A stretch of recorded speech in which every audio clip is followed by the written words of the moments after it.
So in today's video, we are going to be power ranking the NFC East. Now, before we get into the video, please consider liking and subscribing. And also, if you want to, down below, follow me on Twitter. You can keep up with whatever I'm doing in my daily life. You catch me down there. But with all that being said, let's jump right into the video. So obviously with these power rankings of each division, these are completely my opinions and based off of how I see these teams. I've mentioned this in a couple of videos. I don't follow these teams. I'm not a hardcore investor into these teams. I know what they've done in the offseason. I kind of know a tad bit of what happened to them last season. So at the end of the day, these are just my opinions based off of how I view these teams. If I'm wrong because I don't follow these teams, and if you happen to catch one of these videos, you can tell me down below where I'm wrong, and I will completely understand. I will listen, and I will make sure to add that into another video if I ever discuss one of these teams. So coming in at number 4 is the New York Giants. While I think the New York Giants have had an unbelievable draft, particularly, I don't know if they've done enough to really move up these lists, because when I was first trying to rank these, I originally had Washington ranked as number 4, but now I have New York ranked as number 4. It was just a real toss-up because while I am a prisoner of the moment, I'm not going to deny you have to look at this team as a whole, and I still think this team is a little bit off from even being a good team, but I will give the Giants credit. They've had a really, really good offseason. That is something that the Giants deserve a whole bunch of praise for. They've done great this offseason. They got a massive upgrade at head coach with Brian Daboll over Joe Judge, who was just an absolute disaster. And in a way, they're kind of hoping that they can kindle that magic that Brian Daboll had with Josh Allen and give some of that to Daniel Jones and kind of advance him the way that Brian Daboll did for Josh Allen. Now, is that going to happen? Probably not, because that's a really, really tall task that I would not want to put on anybody, because Daniel Jones, I think he's shown glimpses throughout his career, but I just think we know now that he's not necessarily a starting quarterback in the NFL. But I still think Daniel Jones has a potential for this to probably be his best year with Brian Daboll as the head coach. And then also, if you look at their draft, I thought Joe Schoen had a really good draft this year, getting Kayvon Thibodeau. Didn't overreact to the things that were happening this offseason with Kayvon Thibodeau. They drafted him, and I'm all for it. I think he's going to be a great presence on that defense. And then also drafting Evan Neal to that offensive line to get Daniel Jones a little bit more help on that offensive line. So overall, I think they've had a fairly solid offseason. But like I said, I still think they're going to be a fairly rough team. I don't know if they're going to be really the best team. They released James Bradbury this offseason, so I think those are two pretty big losses when it comes to the defensive side of the ball. And like I said, the Brian Daboll as the upgraded head coach, I think is going to be great for the New York Giants in the long run. But this is going to be a long, patient thing when it comes to the Giants. I don't think they're even close to a win-now team. I think they, like I said, they still have a ways to go, but they've set a foundation for their future. They drafted a stud at defense in Kayvon Thibodeau. They have offensive line help, and they brought in a really good coach in Brian Daboll, who I think is going to have great things waiting for him. And they get off of the crap that was Joe Judge and Dave Gettleman. So Joe Schoen, in his first year as the Giants general manager, I think he hit everything well. It's just this year, not going to be the year for the New York Giants. So coming in at number 3, we have the Washington Commanders. I think I still call them the Washington football team because I don't like the name, the Commanders. It's going to take me forever to get used to that. I'm still going to call them Washington football team because I like that name. I thought they should have stuck with it. It rolled off the tongue really well. And I really like the name Washington football team. I think it should have stuck. But if we're looking at the Washington Commanders, I almost called them the Washington football team again, even after saying that. They have a multitude of off-the-field issues with their owner, Dan Snyder. You can make 100 videos discussing the disaster that is Dan Snyder as the Washington Commanders owner, but we won't get into that. We'll stick to strictly on-field. And with on-field with the Commanders, I'll be 100% honest. I don't know what to make of them because all in all, if you look on paper, they have the talent to be a really good football team. They just made the playoffs back in 2020, winning their division, albeit this division's absolutely weak as heck.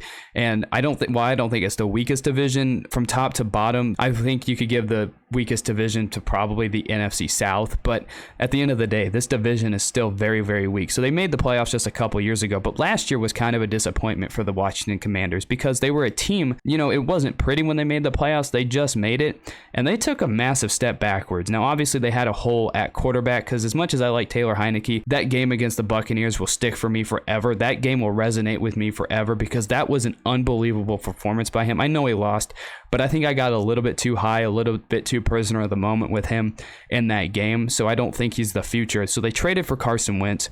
And I like Carson Wentz over Taylor Heineke, and I think he's going to be a little bit better, but this is Carson Wentz's probably last chance in the NFL to become an NFL starter You know, if he fails here, he might become a career backup after that because he had his chance in Philadelphia.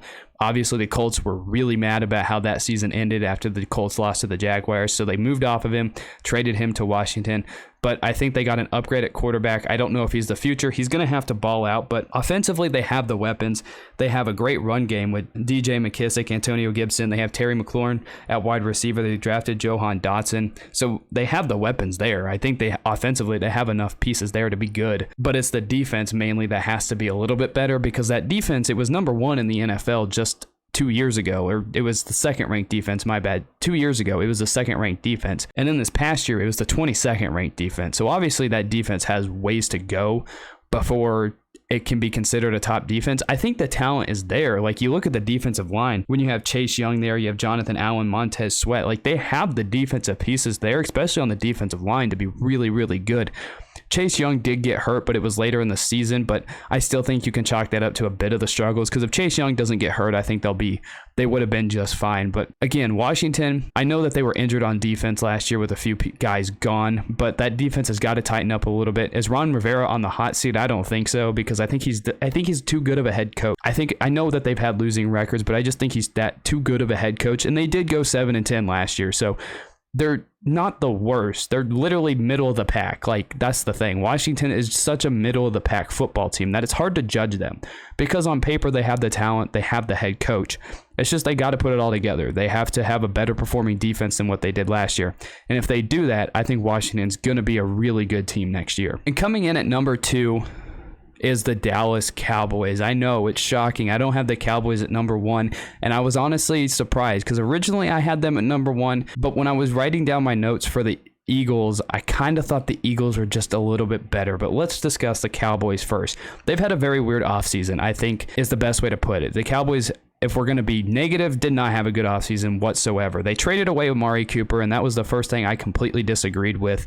I know Amari Cooper didn't produce like people thought he would have or probably should have, but at the end of the day, I did not like them moving off of Amari Cooper. Now they're putting a lot of pressure on CeeDee Lamb to become a wide receiver 1. The talent is there. I just don't know if he's ready for it, but I think he's going into his 3rd year, so this will be the year that CeeDee Lamb has got to step up. They brought back Michael Gallup after he got an injury last year, and they also added James Washington, so the talent is there at the wide receiver room, but at the same time, I still think Amari Cooper should still be there because his contract, while he is a massive cap hit, there's also a guy named Zeke Elliott who's a huge cap hit for the Cowboys who has progressively gotten worse every single year in the NFL, so I don't think they got rid of the right person, especially when Tony Pollard is better than Zeke Elliott, in my opinion. So I don't like the Cowboys, what they did with their offensive side of the ball. They also lost La'el Collins to the Bengals, and then Connor Williams got sent to the Dolphins. So I don't think that really anything on the offensive side of the ball was really that good for the Cowboys. No, I'm not trying to hate. I'm just trying to give my perspective of it. But then they also lost Cedric Wilson to the Dolphins. So they lost a lot of really good players on the offensive side of the ball that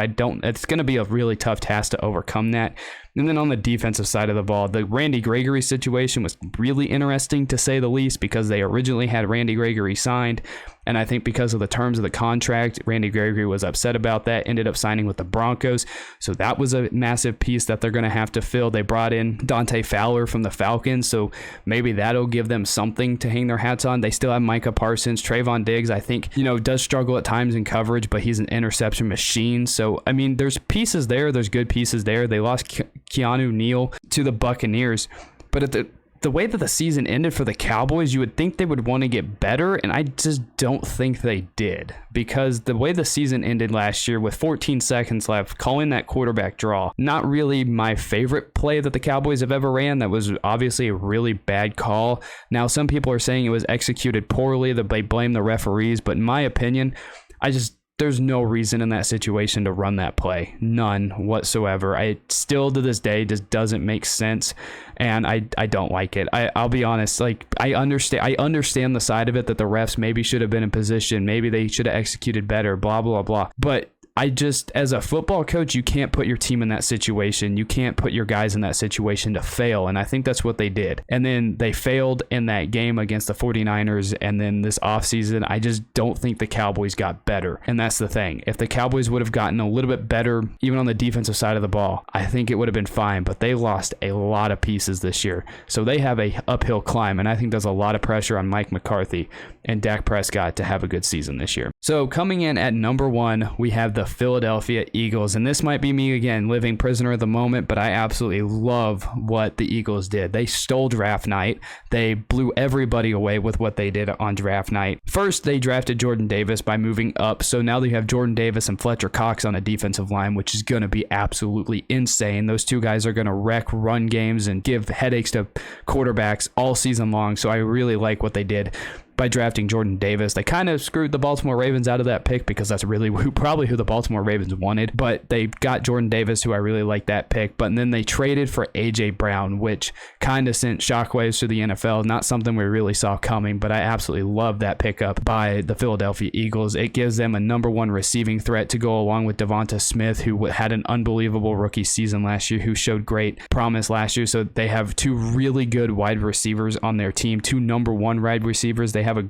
great underrated tight end in Dallas Goedert. They have Zach Pascal and Jalen Reagor. They have Miles Sanders in the run game, Boston Scott in the run game. So they have really good pieces offensively. And I think those pieces offensively is going to give Jalen Hurts an unbelievable chance to succeed next year. Nick Sirianni got the Philadelphia Eagles to the playoffs last year. Obviously, it wasn't a good game against the Buccaneers because they kind of got their faces pounded in by the Buccaneers, but they still made the playoffs last year. So that's the thing. The Cowboys made the playoffs and they got worse. The Eagles made the playoffs and they got better. And that's the thing. That's what I like about the Eagles this year is they got better. It's no hate against the Cowboys, I promise that, but the Eagles got better. And that's what I can hang my hat on for the Philadelphia Eagles. And then you look on the defensive side of the ball, they signed Hassan Reddick from the Panthers, who had a really good defense last year, and he was a part of that. They drafted Nakobe Dean, who fell right into their lap. So they got Nakobe Dean and Jordan Davis to go along with Hassan Reddick. So they have really good pieces on the defensive side of the ball. So overall, I think the Philadelphia Eagles are in a very, very good spot heading into this season. They gave Jalen Hurts enough pieces around him to become a better quarterback to help him succeed in his second full year starting. Obviously, his first year with Doug Peterson, it was kind of wishy-washy with Carson Wentz. But now he has a full season under his belt. This is a second full year starting. And I think the pieces around him, this team is going to be competitive. And I think there's a chance in the weaker NFC that the Eagles can make the playoffs. I really do. I like the Eagles and what they have made. I might be prisoner at the moment. But again, these are just my opinions. But those are my NFC East power rankings. Give me your NFC East power rankings down below. Do you agree? Do you disagree? Why do you agree? Why do you disagree? What did I miss about these teams? Obviously, I'm only one person. I can only go through so much. But what did I miss about these teams? Give me your power rankings down below, and I will see you in the next one.